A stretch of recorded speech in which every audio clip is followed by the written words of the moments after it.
Hello नमस्कार दोस्तों।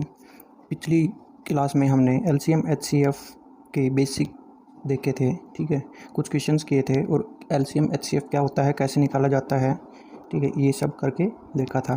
तो आज की क्लास में हम इसको आगे करते हैं और कुछ सवाल, ये जो क्वेश्चंस हैं ये सारे किसी न किसी एग्ज़ाम में आए हुए हैं। ठीक है, तो अब इन क्वेश्चंस को करते हैं।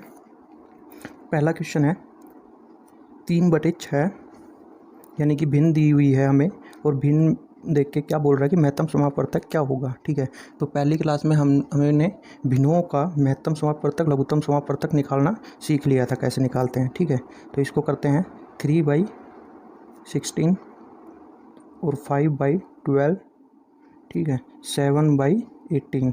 तो ये हमारी भिन्न दी हुई है 3। ठीक है, इनका हमें निकालना है एचसीएफ, महत्तम समापवर्तक। ठीक है, तो कैसे निकालते हैं, अंश का क्या निकालेंगे, एचसीएफ निकालेंगे, और हर जो है उसका क्या निकालेंगे, एलसीएम निकालेंगे। ठीक है, तो अंश देखते हैं। अंश में क्या है, 3, 5 और 7। ठीक, तो इनमें कुछ कॉमन है, तो इनको देखने से पता लग रहा है कि इनमें कुछ भी कॉमन नहीं है, सिर्फ एक है और एक के सिवा कोई भी और कॉमन संख्या नहीं है। ठीक है, तो एक लिख देंगे। ठीक है, और जो हर है उसका एलसीएम निकालेंगे, तो 16, 12 का एलसीएम क्या आएगा, 16, 12, 18 का। इसको जैसे 2 से करेंगे तो 2 8 16, 2 6 12 और 2 से 2 9 18। ठीक है, अब 3 से देंगे, 3 3 9, 3 दूनी 6 और 8 के 8 बच जाएगा। ठीक है, अब अगर इसको हम 4 से देते हैं, 2 से देते हैं पहले, 2 चौकी 8, 2 एकम 2 और 3। ठीक है, तो अब एक बार 4 से देना पड़ेगा और एक बार 3 से, तो हम इनको यहीं से मल्टीप्लाई कर लेते हैं। ठीक है, एलसीएम क्या आएगा, 2 गुना 3 6, 6 दूनी 12। ठीक है, और 12 को 4 से करेंगे तो कितना आएगा, 12 चौक 48, और 48 को 3 से करेंगे तो कितना आ जाएगा हमारा एलसीएम। 48 को 3 से किया तो 24 को चौक असल 2, 12 2 14। ठीक है, तो क्या आ गया, 1/144। ठीक है, तो हमारा जो एचसीएफ आया 5/16, 3/16, 5/12 और 7/18 का, वो क्या आया 1/144। ठीक है, तो इनमें कोई भी ऑप्शन मैच नहीं करता, तो ऑप्शन 4 आंसर होगा। ठीक, इसी तरह अब हम नेक्स्ट क्वेश्चन देखते हैं कि नेक्स्ट क्वेश्चन में क्या कहता है, यदि p कोई संख्या है, ठीक है, p किसके बराबर है, 2 की पावर 3 गुणा 3 की पावर 10 गुणा 5 की पावर 1 है। ठीक है, और एक और संख्या दे रखी है क्यू किसके इक्वल है, 2 की पावर 5 गुणा 3 की पावर 1 और गुणा 7 की पावर 1 है। ठीक है, इनका हमें क्या निकालना है, एचसीएफ निकालना है। ठीक, तो एचसीएफ कैसे निकालते हैं, जो इनमें कॉमन संख्या होती है वो ले लेते हैं और उनको मल्टीप्लाई करते हैं। ठीक है, तो पहले में 2 की पावर 3 है, दूसरे में 2 की पावर 5 है, तो मतलब कॉमन क्या है, 2 की पावर 3, जो छोटी वाली संख्या है वो कॉमन होगी। ठीक, तो 2 की 3, 2 की 5 में भी है 2 की 3। ठीक है, तो 2 की 3 हम कॉमन ले लेंगे। आगे देखेंगे, इसमें 3 की पावर 10 है और इसमें 3 की पावर 1 है, यानी कि 3, तो खाली एक 3 आएगा। अब इसमें 5 है और इसमें 7 है, तो और कोई भी संख्या कॉमन नहीं है। ठीक है, कोई भी संख्या कॉमन नहीं, तो यही हमारा क्या हो गया, एचसीएफ हो गया। ठीक है, अगर ऑप्शन ऐसे दिए हुए हैं तो ठीक है, वरना इसको सोल्व कर लेंगे। 8 को 3 से मल्टीप्लाई कर देंगे तो कितना हो जाएगा, 24। ठीक है, और अगर देखें तो ऑप्शन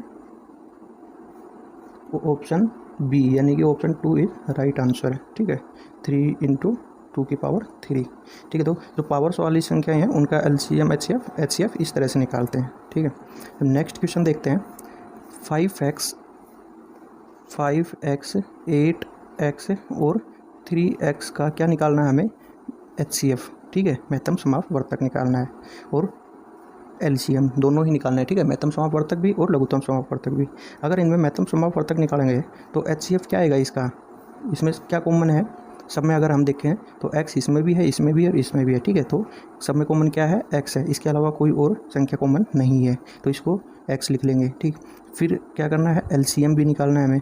तो एलसीएम अगर इनका देखेंगे तो एलसीएम कैसे निकालेंगे भाई, 5, 8 और 3 का एलसीएम निकालेंगे तो कितना आ जाएगा, ये इनमें कोई भी कॉमन नहीं है, 5 8 40, 40 दिया 120, तो इनको डायरेक्ट गुणा कर देंगे। ठीक है, 120x, तो इस प्रकार इनका एलसीएम और एचसीएफ आएगा। ठीक है, यानी ऑप्शन 1 जो है वो राइट आंसर है। ठीक है, अब देखते हैं नेक्स्ट क्या कहता है, x² -5x प्लस 6, एक संख्या तो ये दी हुई है हमें और दूसरी संख्या x² माइनस 9, ठीक है। ये दे रखी है दो संख्या और इनका हमें क्या निकालना है, HCF निकालना है, ठीक है, HCF। तो HCF निकालने के लिए क्या देखेंगे, अब जो सेकंड संख्या है इसको हम क्या लिख सकते हैं, x माइनस 3 और x प्लस 3 लिख सकते हैं, ठीक है, क्योंकि a² माइनस b² वाला फॉर्मूला अप्लाई होगा तो a प्लस बी और a माइनस बी, ठीक है। तो x माइनस 3 और x प्लस 3 इसको लिख सकते हैं। और जो पहली वाली संख्या है x² माइनस 5x प्लस 6, इसको कैसे लिख सकते हैं अगर खोलें तो ऐसी दो संख्याएं जिनका मल्टीप्लाई तो प्लस 6 आए और जिनको जोड़ें तो माइनस 5 आए, ठीक है। तो इसको ऐसे लिख सकते हैं x² minus 3x minus 2x और प्लस 6, ठीक है। माइनस 3x और माइनस 2x को अगर जोड़ेंगे तो माइनस 5x और मल्टीप्लाई करेंगे तो प्लस का 6, ठीक है। अब यहाँ से कॉमन लेंगे x, अंदर क्या बच जाएगा, एक x और माइनस 3 अंदर बचेगा। अब आगे इसमें माइनस 2 कॉमन लेंगे तो अंदर क्या बच जाएगा, x माइनस 3 बचेगा, ठीक है। तो इसके जो दो पेयर हैं वो गुणनखंड कौन से बन गए, x माइनस 3 और x माइनस 2, ठीक, ये इसके दो गुणनखंड बन गए। अब संख्या बन गई हमारी ये और ये, तो इन दोनों में कॉमन क्या है, x माइनस 3 इसमें भी और x माइनस 3 इसमें भी है, ठीक है। तो x माइनस 3 जो है इसका HCF हो जाएगा, ठीक है, HCF हो जाएगा। Option B right answer, x minus 3, ठीक। अब नेक्स्ट देखते हैं इसी तरह 2 की पावर 3, 3 की पावर 2 और 4 खाली 4 है और ये है 15 का HCF ज्ञात करो, महत्तम समापवर्तक ज्ञात करो, ठीक है। तो अगर इनका महत्तम समापवर्तक ज्ञात करें तो इनमें कोई सेम है कोई भी संख्या जो सारी मतलब चारों संख्याओं में होनी चाहिए, इसको हम ऐसे भी लिख सकते हैं 8, 9, 4 और 15, ठीक है। तो अगर दो से करें तो 2 से ये चली जाएगी, लेकिन 9 2 से भाग नहीं होगी और ना ही 15 2 से भाग होगी, ठीक है। और अगर 9 और 15 को 3 से करेंगे तो 8 और 4 नहीं जाएगी। तो इसका मतलब इनमें सिर्फ कॉमन क्या है, एक है, ठीक है। तो ऑप्शन 3 इज राइट आंसर, ठीक। अब क्वेश्चन 6 क्या कहता है, 42, 63 और 104 का में से निकालो, यानी कि HCF ज्ञात करो। तो HCF ज्ञात करने के लिए क्या है, 42, 63 और 140, ठीक है। तो अगर इन संख्याओं को ध्यान से देखें तो हमें बिना निकाले ही पता चल जाएगा कि इनका HCF इनमें कॉमन क्या होगा, ठीक है। क्योंकि 7 गुणा 6 कितना होता है, 42, 63 है, ये 63 है, ठीक है। तो 7 गुणा 9 कितना होता है, 63 और इसमें क्या है, 7 गुणा 20 क्या हो जाएगा, 140। तो 6, 9 और 20, ठीक है। इनमें क्या गया, 7 7 7 कॉमन खाली क्या है, 7, 6, 9 और 20 में कोई कॉमन नहीं है, 7 तीनों में है, तो इसका HCF क्या आ जाएगा, 7, ठीक है। इसको हम बिना पेन की सहायता से भी कर सकते हैं। नेक्स्ट क्वेश्चन क्या कहते हैं, 2.4, एक संख्या है 0.36 और एक संख्या है 7.2, ठीक है। इनका HCF याद करना है हमें, HCF। तो इन जो पॉइंट वाली संख्या हैं इनको हम अगर पॉइंट हटा के ऐसे लिख सकते हैं, 24/10, 36 को 36/100, ठीक है, और यहाँ 72/10 ये लिख सकते हैं। तो ये अब ये किस में होगी, भिन्न में। तो इन क्या करेंगे, अंश का HCF निकालेंगे और हर का LCM निकालेंगे, ठीक है। ये गुड्स गार्ड 2002 में आया हुआ क्वेश्चन है रेलवे का। तो कैसे आएगा, 24, 36 और 72 का अगर HCF देखें हम तो इनमें क्या कॉमन आ रहा है, 12 दूनी 24, 12 तिया 36, 12 छः 72, ठीक है। तो सीधा सीधा कि इनमें 12 HCF आ रहा है, ठीक। और नीचे LCM लेंगे, अगर LCM लेंगे इनका तो LCM कैसे ले सकते हैं हम इनको, भाई जो बड़ी से बड़ी संख्या होगी वो 10 से अगर इनको भाग करेंगे तो कितना आएगा ये, तो इसका LCM कितना आ जाएगा, 100, ठीक है। तो 12/100, 12/100 को कैसे लिख सकते हैं हम, 0.12, ठीक है, पॉइंट मतलब 0.12 लिख सकते हैं। तो ऑप्शन 4 इज राइट आंसर, ठीक है। तब देखते हैं नेक्स्ट, वह बड़ी से बड़ी संख्या जिसे 122, 243 में भाग देने पर क्रमशः 2 और 3 शेषफल बचते हो, ठीक है। इनमें क्या है, दो संख्या दी गई है, 2 शेषफल है, ठीक। तो ना तो इनमें कोई कॉमन डिफरेंस है, ठीक, और इन उन कॉमन डिफरेंस वालों में हम क्या निकालते थे, LCM, ठीक है। और इसमें क्या निकालना है हमें, बड़ी से बड़ी संख्या यानी कि HCF, ठीक है। तो ऐसे क्वेश्चन को क्या करेंगे, पहले जो दे रखा है 122 में कितना शेष बचता है, 122 में 2 शेष बचता है, ठीक है। और 243 में अगर भाग देंगे तो 3 शेष बचेगा। तो इनको पहले यहीं जो शेष बचता है उसको अगर हम घटा लें, मान लो तो यहाँ क्या है 120 और यहाँ क्या आएगा 240। इसका मतलब वो संख्या 240, 120 और 240 को पूर्णतः डिवाइड करेगी, ठीक है, क्योंकि इसमें 2 शेष बच रहा था और इसमें 3 शेष बच रहा था जिसको हमने पहले ही घटा दिया। तो ये संख्या वो प्राप्त होगी जो पूरी पूरी डिवाइड होगी, ठीक है। तो अब इनमें आसानी से पता चल सकता है कि कौन सी संख्या है जो इनको डिवाइड करेगी। यानी कि HCF क्या आ जाएगा 120 का 120 का और 240 का HCF क्या आ जाएगा, ठीक है। 12 को अगर 10 से मल्टीप्लाई करें तो कितना आएगा 120, और 12 को कितना था 240 था, तो 12 को अगर 20 से करेंगे तो कितना आ जाएगा, यहाँ 120 आ गया और यहाँ क्या आएगा 240, ठीक है। इसका मतलब इसमें 12 भी कॉमन है, यहाँ भी 12 कॉमन है, ठीक है। यहाँ 10 भी है तो यहाँ 10 गुणा 2 भी तो लिख सकते हैं, इसका मतलब 10 इसमें भी है, ठीक है। तो जो HCF आएगा वो आएगा 120, ठीक। Answer 4 is right answer. Next क्या कहता है, दो संख्याओं के महत्तम समापवर्तक और लघुत्तम समापवर्तक 7 और 140 हैं। यदि संख्याएं 20 और 45 के बीच की हों तो संख्याओं का योग क्या होगा, ठीक है। हमें क्या दे रखा है, HCF दे रखा है कितना 7, ठीक है, और LCM जो दे रखा है वो कितना दे रखा है 140। और क्वेश्चन में एक शर्त दी गई है कि अगर दोनों संख्याएं 20 और 45 की हों, यानी कि 20 से छोटी ना हो और 45 से बड़ी ना हो, दोनों ही संख्याएं, ठीक है। तो जब LCM और HCF दे रखा है तो हम दोनों संख्याओं का यानी A गुना B निकाल सकते हैं, ठीक। कैसे, LCM को HCF से डिवाइड कर देंगे, ठीक। 7 दूनी 14, कितना हो गया 20। अब ऐसी संख्याएं होनी चाहिए जिनका गुणा कितना है 20, और वो क्या होनी चाहिए को प्राइम नंबर, ठीक है, यानी कि उनमें सिर्फ एक ही HCF होना चाहिए।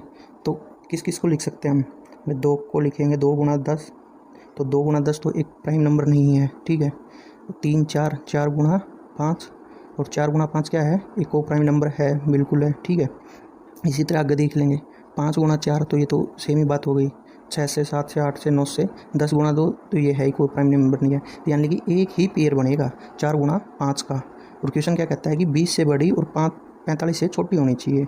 तो अगर संख्याएं बनाएंगे तो इनको HCF क्या है 7, और एक संख्या हमारी क्या है 4, तो इसको 7 से गुणा करेंगे तो कितनी हो जाएगी 7 चौक 28, और 5 को 7 से गुणा करेंगे तो कितनी हो जाएगी 35। मतलब जो हमारी एक्चुअल संख्या है वो क्या है 28 और 35। अब क्या पूछा है कि इनका योग क्या होगा, ठीक। तो 35 और 28 का योग कितना हो जाएगा 3 6, यानी 63। ऑप्शन बी राइट आंसर, ठीक है।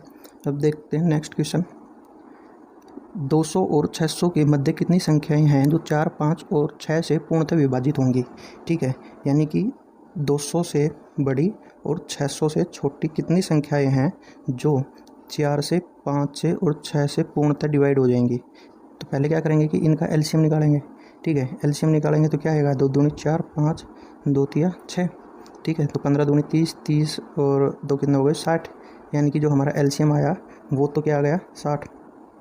और क्वेश्चन क्या कहते हैं कि 200 से और 60 के बीच की होनी चाहिए, यानी कि पूर्णतः जो विभाजित होंगी। एक तो 60 पूरी तरह विभाजित होगी, ठीक है। तो इसी तरह हम निकाल सकते हैं कि 120 अगर 60 और जोड़ दें तो 120 भी पूरी तरह विभाजित होगा इनसे, ठीक है। इसमें 60 और जोड़ दें तो 180 भी पूरी तरह विभाजित होगा, ठीक है।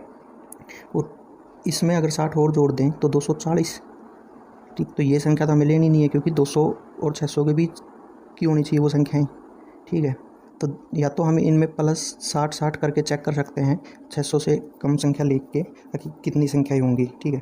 या फिर हमें पता है कि 200 तक कितनी संख्याएं हैं जो 60 से विभाजित होती हैं, तो इनको अगर करेंगे तो 6 12 6 18, ठीक है। मतलब एग्जैक्ट नहीं लेंगे, जो पूरा डाटा है वो लेंगे, ठीक है। तो 200 को 60 से डिवाइड किया तो 3 आ गया।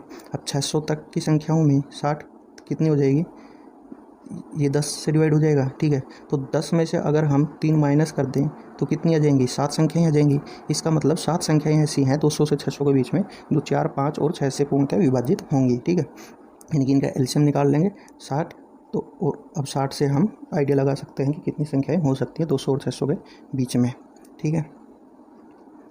नेक्स्ट, 90 और 136 के बीच में कितनी ऐसी संख्याएं हैं जो 9 से पूरी तरह विभाजित होंगी लेकिन 3 से विभाजित ना हो, ठीक है। क्या दे रखा है 90 एक संख्या और एक संख्या दे रखी है 136, इनके बीच की संख्या होनी चाहिए, ठीक है, जो 9 से तो पूरी तरह विभाजित हो लेकिन 3 से विभाजित ना हो, ठीक है। तो इस प्रकार हम क्या देखते हैं कि अगर जो कोई भी संख्या जो 9 से पूरी तरह विभाजित होगी तो वो ऑब्वियस है कि वो 3 से भी पूरी तरह ही विभाजित होगी। ठीक है, यानी कि ऐसी कोई संख्या नहीं बन सकती जो 9 से तो पूरी तरह डिवाइड हो जाए लेकिन 3 से ना हो। ठीक है, तो इसका कोई आंसर नहीं होगा, यानी कि ऑप्शन 4।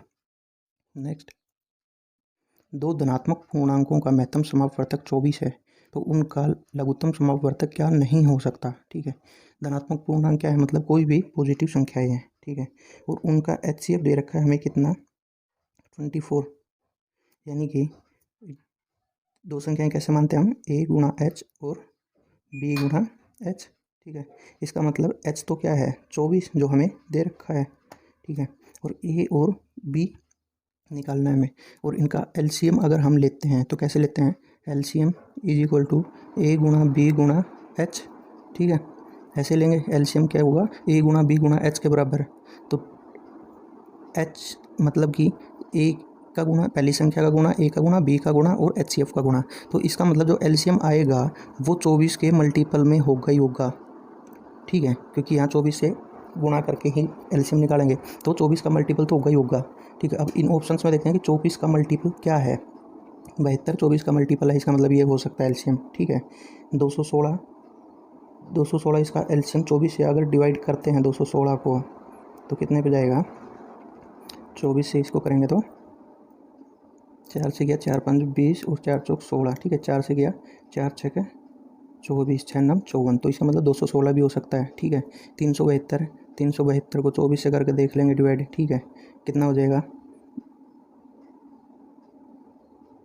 4 से करके देख लेंगे तो 4 से कितने पे जाएगा, 4 से 28 90। ठीक है, 4 9 36 और 4 तिया 12, और यहाँ कितना जाएगा 6। अब 6 से 93 नहीं कटता। ठीक है, तो 6 से 93 नहीं कटेगा क्योंकि 33 आएगा, तो इसका मतलब जो 372 है वो 24 से नहीं कटती पूरी, तो ये इसका एक LCM नहीं हो सकता। ठीक है, तो ऑप्शन 3 इसका आंसर होगा कि ये 372 इसका LCM नहीं हो सकता। अब दो संख्याओं का महत्तम समापवर्तक 8 है तो निम्नलिखित में से कौन सी संख्या LCM नहीं हो सकती। ठीक है, तो इसी तरह ये हो गया, LCM का फॉर्मूला क्या होता है, A गुणा B गुणा H यानी HCF। ठीक है, तो ये संख्या चाहे कुछ भी हो उसके गुणा में क्या है, 8 का हमें गुणा करना ही करना पड़ेगा क्योंकि HCF है तो दोनों संख्याओं में मिलेगा। तो LCM में मतलब 8 का मल्टीपल होना चाहिए। ठीक, तो सेम लॉजिक यहाँ लगा के देखेंगे, 24 8 का मल्टीपल है, 48 8 का मल्टीपल है। ठीक है, 56 भी 8 का मल्टीपल है, लेकिन 60 जो है वो 8 का मल्टीपल नहीं है, तो ये इसका LCM नहीं हो सकता। ठीक है, नेक्स्ट, किसी दूध वाले की टंकी में एक 75 लीटर और एक 45 लीटर है। ठीक है, किसी दूध वाले के पास दो टंकियां हैं, एक 75 लीटर की टंकी है और एक 45 लीटर की टंकी है। ठीक है, दोनों दूध से भरी हैं। तो क्या कहता है कि उस बड़े से बड़े बर्तन का माप जो दोनों टंकियों के दूध को पूरा माप सके। ठीक है, जो दोनों टंकियों के दूध को पूरा माप सके, उस बड़े से बड़े बर्तन का माप बताना है हमें। ठीक, तो इनका हमें पता है कि बड़े से बड़े बर्तन का माप, इसमें क्या निकालना पड़ेगा, HCF। ठीक है, तो HCF कैसे निकालेंगे, 5 से डिवाइड करके देखें तो 5 एकम 5 5 5 25। ठीक है, 5 से 5 9 45। ठीक है, फिर यहाँ 3 से कर देंगे तो 3 5 15, 3 तिया 9। ठीक, इसका मतलब अब इनमें और कोई कॉमन नहीं है, एक 3 है और एक सिर्फ 5 है, तो 3 और 5 कॉमन है, तो 3 और 5 को मल्टीप्लाई करेंगे कितना आएगा, 15। यानी कि जो बड़े से बड़ा बर्तन इसको पूरे दूध को माप सकता है उसकी माप कितनी होगी, 15 लीटर की। ठीक है, ऑप्शन बी इसका आंसर है। अब ये कहता है कि किसी क्लास में बच्चों को 6 या 8 या 10 पूरे समूह में रखा जा सके तो क्लास के बच्चों की न्यूनतम संख्या क्या होगी। ठीक है, यानी कि या तो 6 के ग्रुप में रखा जा सके, ठीक, या फिर उनको 8 के ग्रुप में रखा जा सके, या फिर 10 के ग्रुप में रखा जा सके। और क्या कहता है कि पूरे समूह में रखा जा सके। ठीक है, मतलब कोई भी बच्चा अगर 6 के समूह लेते हैं तो पूरे 6 के पूरे पेयर बनने चाहिए। ठीक है, 8 के पूरे पेयर बनने चाहिए, 10 के पूरे पेयर बनने चाहिए। मतलब जैसे कि 100 बच्चे हैं क्लास में तो 10 के पेयर बनाएंगे, इसका मतलब 10 पेयर बनने चाहिए। ठीक है, इसी तरह 8 का क्या कह रहा है कि मान लो 80 बच्चे हैं तो 8 के कितने 10 पेयर बनने चाहिए, कोई भी बच्चा बचना नहीं चाहिए। ठीक है, यानी कि कम ज़्यादा नहीं होना चाहिए। तो सेम क्वेश्चन है कि इसमें लैंग्वेज ऐसी दे रखी है। ठीक है, वरना क्या बोलते हैं कि 6 वह छोटी से छोटी संख्या ज्ञात करो जो 6 8 या 10 से पूरी तरह विभाजित हो जाए। ठीक है, तो बस इसमें लैंग्वेज का डिफरेंस दे रखा है। इसका क्या निकलेगा, LCM निकाल देंगे, 2 से 2 तिया 6, 2 चौकी 8, 2 पंजे 10। ठीक है, तो अब क्या करेंगे, अब ये सारे अलग अलग इनको मल्टीप्लाई कर लेंगे। 15 चौक 20, 20 दिया 60, 60 दूनी 120, ठीक है। यानी कि उन बच्चों की निम्नतम संख्या क्या हो सकती है, 120 हो सकती है, ठीक है। ज़्यादा तो 240 भी हो सकती है, 360 भी हो सकती है, लेकिन क्वेश्चन कहते हैं कि निम्नतम संख्या क्या होगी, यानी कम से कम। तो कम से कम छोटी से छोटी संख्या होगी वो 120 होगी, जो अब 6 के भी पेयर बन सकते हैं, 8 के भी पेयर बन सकते हैं और 10 के भी पेयर बन सकते हैं, ठीक है। अगर देखें तो 120 में 6 के कितने पेयर बन जाएंगे, 6 के 20 पेयर बन जाएंगे, ठीक है। 120 बच्चे हैं मान लो, तो अगर 6 के समूह में रखना है हमें तो 20 पेयर बन गए, तो पूरे पूरे बच्चे आ गए 6 के 20 पेयर। उसी तरह 120 को 8 पेयर में अगर हमें करना हो तो 8 से 8 एकम 8 और ये कितने 4, 8 5 40, यानी कि 15 पेयर बन जाएंगे। और उसी तरह 120 में अगर 10 के पेयर में करेंगे तो 12 पेयर बन जाएंगे पूरे पूरे, ठीक है। तो इस प्रकार इसका एलसीएम निकालना है। तो ये थे 15 क्वेश्चन एलसीएफ एचसीएम के